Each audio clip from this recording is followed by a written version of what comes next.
Planet X is a very controversial subject, but when we study it, we find that it may hold answers to some of life's most perplexing questions. Everything from evolution to how we came about as a species, to current Earth changes and what might lie ahead for us in the future. My name is Robert Sepper, and this video is my attempt to explain some of these mysteries. To understand everything thoroughly, we must start from our past.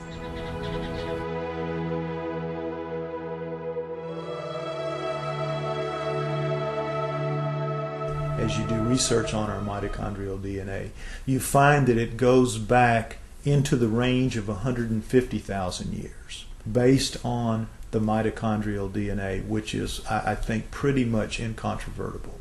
If we're 150 to 200,000 years old, that throws a huge, gigantic wrench into the establishment position that we evolved from creatures that were walking upright approximately 4 million years ago. The early Australopithecines, Lucy, everyone is familiar with her, at around 3.2 to 3.5 million years ago, and they're finding new ones all the time. And all they say is to qualify as human is to be upright walking. If you're an upright walking pre-creature, you're called a pre-human. And even though all of those creatures, right through Neanderthal, from Lucy at 4 million years ago, right through the Homo habilis, Homo erectus, Neanderthal to Cro-Magnon, right up to Cro-Magnon, all of those creatures don't look anything like human beings as we are today.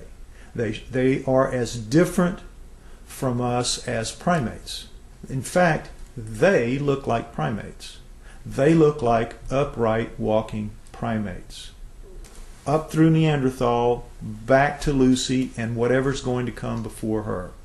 What could make something change so radically, literally overnight, in anthropological terms, and be anything remotely associated with Darwinism?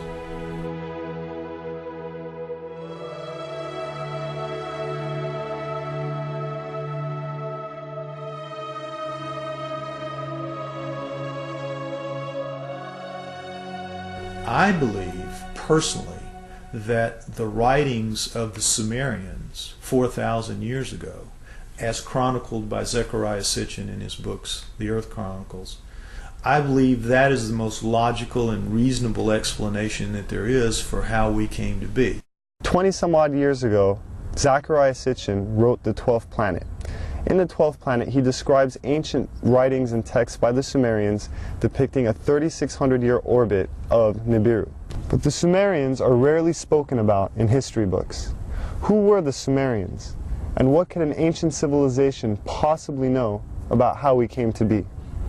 We only hear about like the Egyptians or the Mayans or the Incans, Romans, Greeks. The first culture we have on Earth were the Sumerians, and they showed up 6,000 years ago where modern-day Iraq is. It's right between the Tigris and Euphrates rivers. It was then known as Mesopotamia, Babylon, but also Sumeria, where the first culture on Earth stems. And they have left us over 100 of the first for high society to take place. For instance, stemming from Sumeria 6,000 years ago, they were the first ones to invent writing.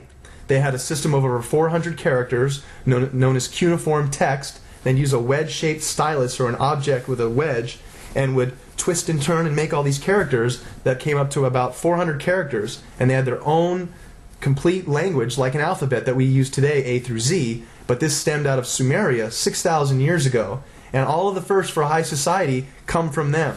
Time, the calendar, math, schools, courts, judges, systems of law, all of this originated in Sumeria, which was then known as Mesopotamia, Babylon, today's modern-day Iraq.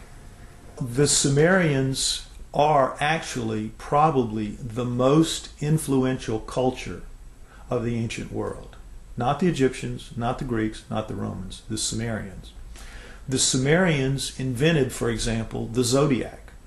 All of the symbols that we still have today for the zodiac was created by the Sumerians. They tell an incredible story, the Sumerians do, of the Anunnaki, which is that there is another planet in our solar system that gods, super beings, live on this planet, that these beings come to Earth. The Sumerians had a pantheon of gods, but it was living gods. They were the Sumerians worshipped living gods who lived and worked and had their lives among them. They were the Anunnaki.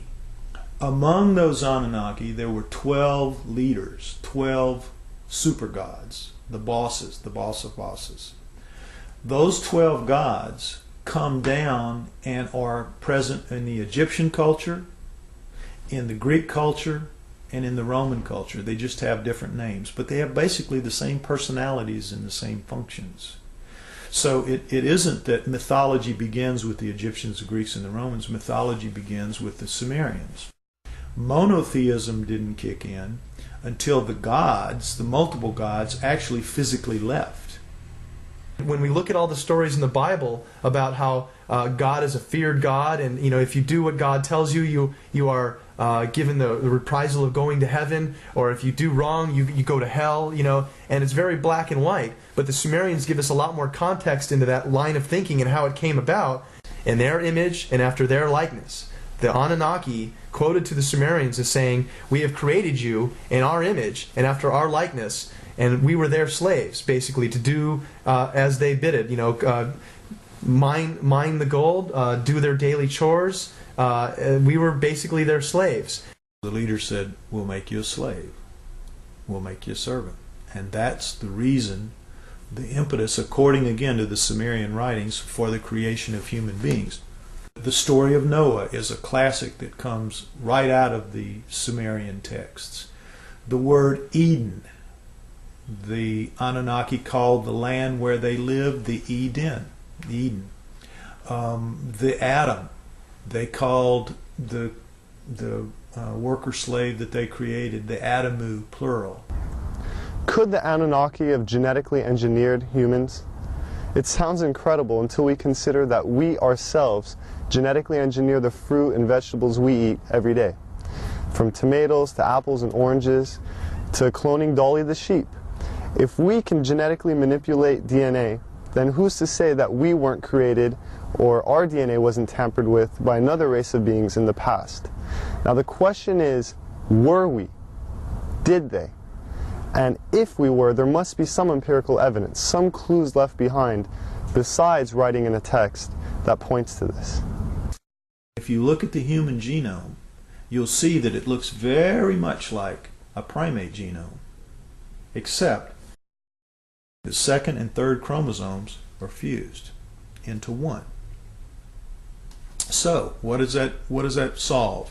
It gives you all the chromosomal material of the primate, but it's now only taking up the space in the combining process of 46.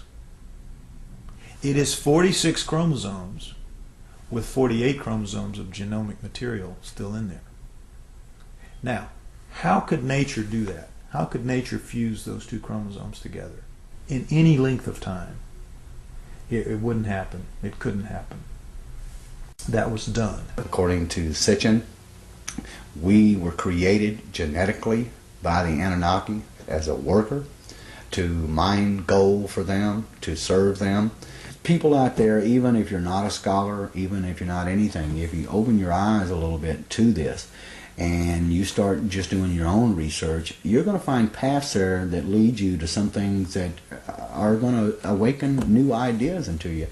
And the next few years, I think we're going to see a watershed of information that is going to absolutely rewrite every book of history. There's evidence left over this entire planet when you start thinking, and you must believe, that we are the offspring of these people. If there was a God, the God created those people before they created us. We are here because of an act of divine creation, but they were people just like us, only older, only more technically advanced. We need to rediscover that in ourselves, that we are a great civilization. We came from a great civilization. Right. And I would tell anybody to look, open your eyes and look for it. Don't be blinded to something that's led to nothing but the slaughter of ourselves for thousands of years. And we still are at that point. We're still a warring society. When this documentary or others like it are put out there and enough people will see it, at least that will start a beacon somewhere that will start shining a little bit brighter. And so at some point we're going to see that we have a different history than what we've been given. The proof's there. Our true history may be indeed very different than what we've been taught through the ages. Whether this data has been withheld or our identities have just been forgotten, it is our responsibility now to rediscover who we are and where we're going.